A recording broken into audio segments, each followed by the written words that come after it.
Hamza's a speaker, he brainwashes people. He gets funding, he sends them to commit murder abroad. Al-Mujahirun is a UK-based Islamic pressure group with offices in Pakistan. 25-year-old Abdul Salam grew up in London's Brick Lane. Now he's a recruiter for the Taliban. What's your involvement in recruiting and training young British Muslims? Well, the Muslims from Britain, there's hundreds of them that come over from Britain to Pakistan or Afghanistan.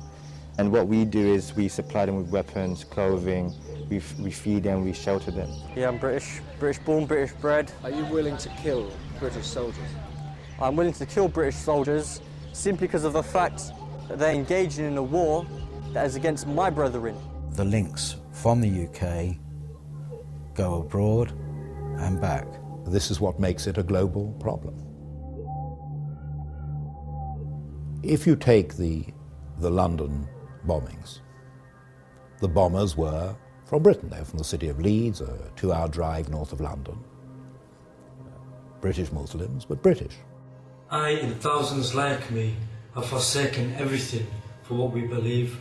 We are at war and I'm a soldier. Now you too will taste the reality of this situation. We are living with them. They are here.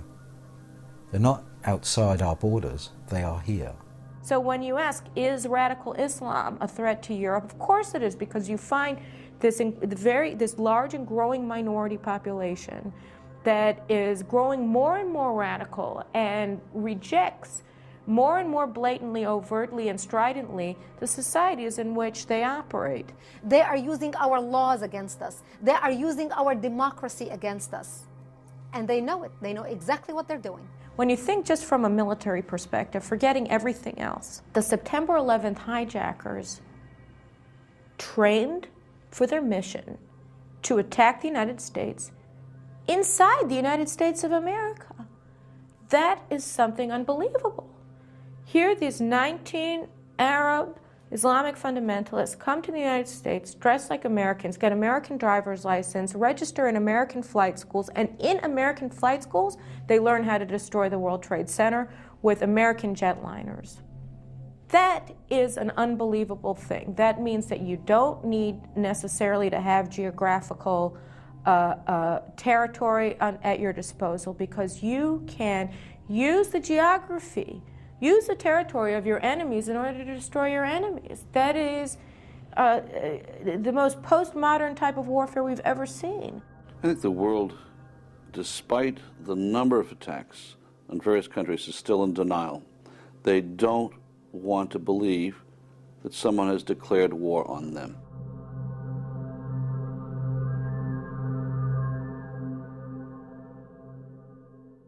In the 1930s, the danger of Nazism was there. It was in everything Hitler wrote and said, in everything the Nazi authorities did.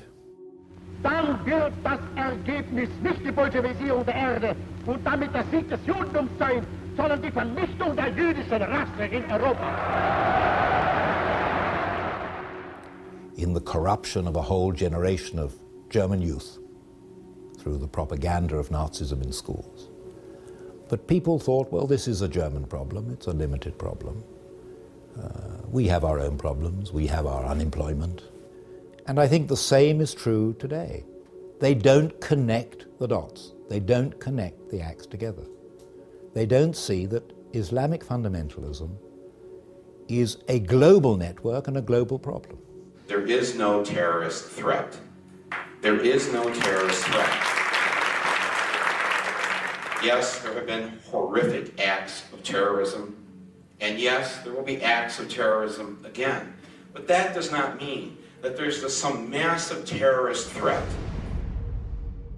We have to worry about terrorism. If terrorism had struck on the West Coast rather than the East Coast, some of the folks in Hollywood might have a somewhat different view. People don't want to feel that this is part of a single threat, because if you come to that conclusion, and I'm sure it's the true conclusion, then you have to do something about it. If you ignore a real threat, like has happened in the past before World War II, then the world will pay with many, many millions of dead. In Second World War, the West was sleeping. the Munich Accords came regarding to what should we do about this Adolf Hitler who wants to take over Czechoslovakia. So what did the parliament do in Great Britain? They got together and they said, well, we need to give Hitler land for peace. In return for Hitler's guarantee of world peace, Chamberlain and Daladier prevailed upon Czechoslovakia to give up the Sudetenland without a fight. In Britain, a happy Chamberlain came back declaring he had achieved peace, peace in our time. One of the most tragic and ironic scenes in all history. This morning, I had another talk with the German Chancellor, Herr Hitler.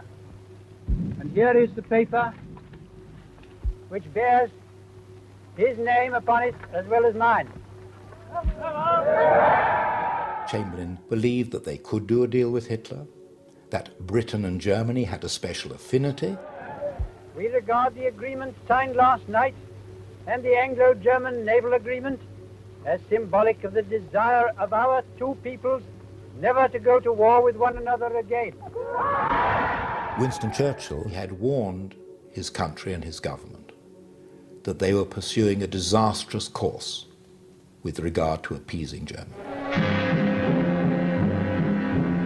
Peace, it wasn't peace. By taking the Sudetenland, they had made Czechoslovakia defenseless, a ripe plum ready to fall into Hitler's lap. Within 6 months of declaring that he wanted no more territory anywhere, he violated the Munich Agreement. Austria and Czechoslovakia were gone without a fight, and Hitler was getting his control of Eastern Europe. Poland was next on the map. Churchill never considered himself a great leader. He always considered that he had failed, because from 1933 to 1939, he had warned his country and his government. So when war came, and when in May 1940 he was asked to be Prime Minister, he felt he was only there because he had failed. That if he had been listened to, if the country had understood the German danger, if the country had allied with other states threatened by Germany, then this situation would never have come to pass. That Hitler could have been deterred. Perhaps it could have been stopped. Perhaps millions of lives could have been saved. Today, the press, by minimizing the potential threats, by ignoring the potential threats, are doing a tremendous disservice to the West by not alarming the people to what they should be alarmed about. When you ignore what people are saying, when they're actively on a daily basis calling for your own annihilation, calling for the annihilation of your country, you're ignoring them at your own risk. The same thing is happening now again. History is repeating itself. I was a very intense believer in the Nazi ideology. And I know what a supreme dedication to an ideology can do. From an early age, Alfons Heck was influenced by the Nazi worldview. He joined the Hitler Youth at the age of 10, and by the end of World War II, he was a high-ranking officer of the Hitler Youth. It is absolutely correct to say, if you can't learn from the events of Nazi Germany,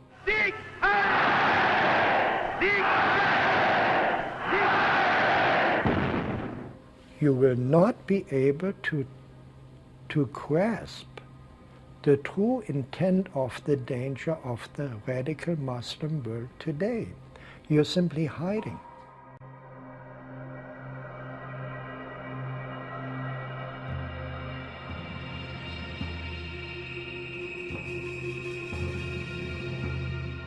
History has an unfortunate habit of always repeating itself.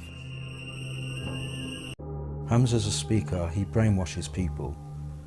He gets funding, he sends them to commit murder abroad. Al-Mujahirun is a UK-based Islamic pressure group with offices in Pakistan. 25-year-old Abdul Salam grew up in London's Brick Lane.